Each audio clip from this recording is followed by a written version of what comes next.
آج ہم ایک ایسی گواہی پر بات کرنے والے ہیں جو سوچنے پر مجبور کر دیتی ہے۔ یہ کہانی ہے ایک حال ہی میں رہا ہونے والے قیدی الیگزینڈر تربانوف کی اور اس کے ایک ایسے بیان کی جو جنگ، آزادی اور انسانیت کے بارے میں ہمارے تصورات کو ہلا کر رکھ دیتا ہے۔ تو آئیے اس کہانی کی گہرائی میں چلتے ہیں۔ تو اس ساری کہانی کی شروعات ہوتی ہے ایک بڑے عجیب سے تضاد سے، ایک ایسی بات جو سن کر لگتا ہے کہ یہ کیسے ممکن ہے، اور یہی وہ نقطہ ہے جہاں سے تربانوف کی تبدیلی کا پورا سفر شروع ہوتا ہے۔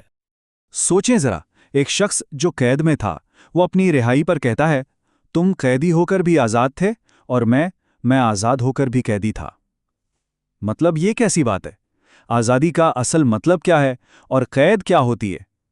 ایک قیدی آخر اس نتیجے پر پہنچا کیسے؟ اچھا، تو اس حیران کن بات کو سمجھنے کے لیے ہمیں تھوڑا پیچھے جانا پڑے گا۔ یہ کوئی ایک دن کا احساس نہیں تھا، بلکہ اس کے پیچھے ایک بہت لمبا اور مشکل سفر ہے۔ پورے 498 دن، یعنی ایک سال سے بھی کہیں زیادہ کا عرصہ۔ اب اتنا لمبا وقت جب کوئی قید میں گزارتا ہے تو ظاہر ہے اس کا دنیا کو دیکھنے کا نظریہ تو بالکل بدل ہی جاتا ہے، اور تربانوف کے ساتھ بھی بالکل یہی ہوا۔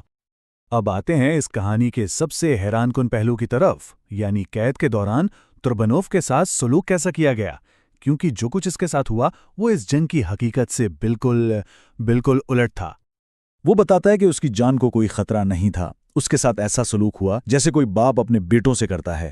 اس کی عزت کا خیال رکھا گیا، اس کی صحت کا دھیان رکھا گیا، اسے کبھی بھوکا نہیں چھوڑا گیا، نہ ہی اس کی تذلیل کی گئی۔ اور یہی روزمرہ کا سلوک تھا جس نے آہستہ آہستہ اس کے اندر ایک بہت بڑی تبدیلی کی بنیاد رکھی۔ اور یہیں پر آ کر وہ تضاد بالکل کھل کر سامنے آ جاتا ہے۔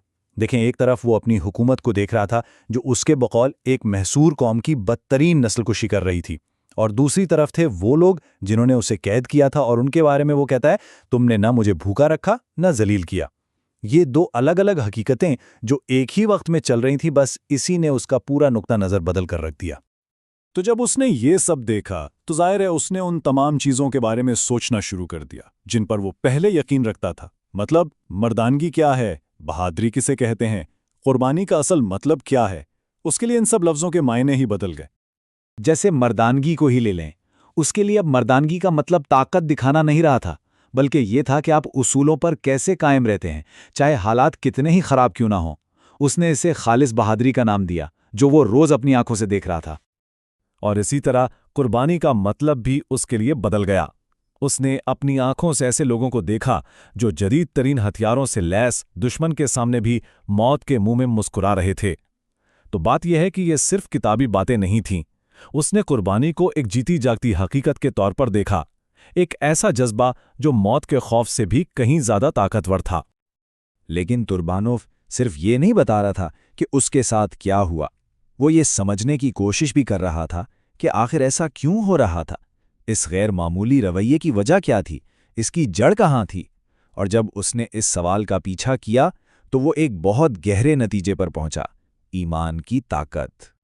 وہ خود حیرت سے یہ سوال کرتا ہے، کیا واقعی تمہارا دین تمہیں سکھاتا ہے کہ قیدیوں سے ایسا سلوک کرو؟ اس سوال میں اس کی حیرانی صاف نظر آتی ہے، اور یہ بھی کہ وہ کتنی شدت سے اس اخلاقیات کی بنیاد کو سمجھنا چاہتا تھا۔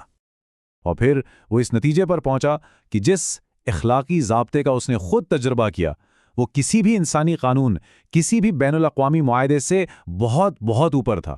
یہ صرف کاغذ پر لکھی ہوئی باتیں نہیں تھیں۔ اس نے دیکھا کہ یہ اصول انسانی حقوق کے ان تمام قوانین سے کہیں آگے تھے جو انسانوں نے خود بنائے ہیں۔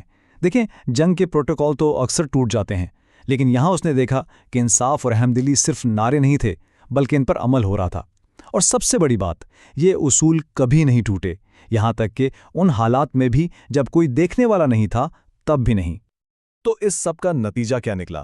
تربانو کی شخصیت پوری طرح بدل گئی، اور اس کا یہ بیان اس کے مستقبل کے ارادوں پر ختم ہوتا ہے جو اس کے پورے سفر کو سمیٹ دیتا ہے۔ وہ ایک وعدہ کرتا ہے اور کہتا ہے، یقین مانو اگر میں کبھی واپس آیا تو میں تمہارے درمیان ایک محنتی شاگرد بن کر رہوں گا، کیونکہ میں نے سچائی تمہاری قوم سے سیکھی ہے۔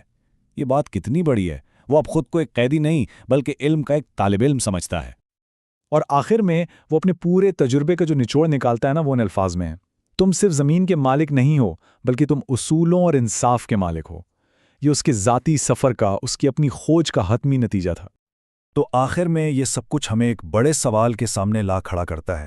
کسی ایک شخص کی گواہی اس کی اپنی کہانی ایک بہت بڑے تنازع کے بارے میں کیا کچھ بتا سکتی ہے؟ یہ ایک ایسا سوال ہے جو ہمیں بڑی بڑی خبروں اور بیانات سے ہٹ کر ایک فرد کے تجربے کی طاقت پر سوچنے پر مجبور کرتا ہے۔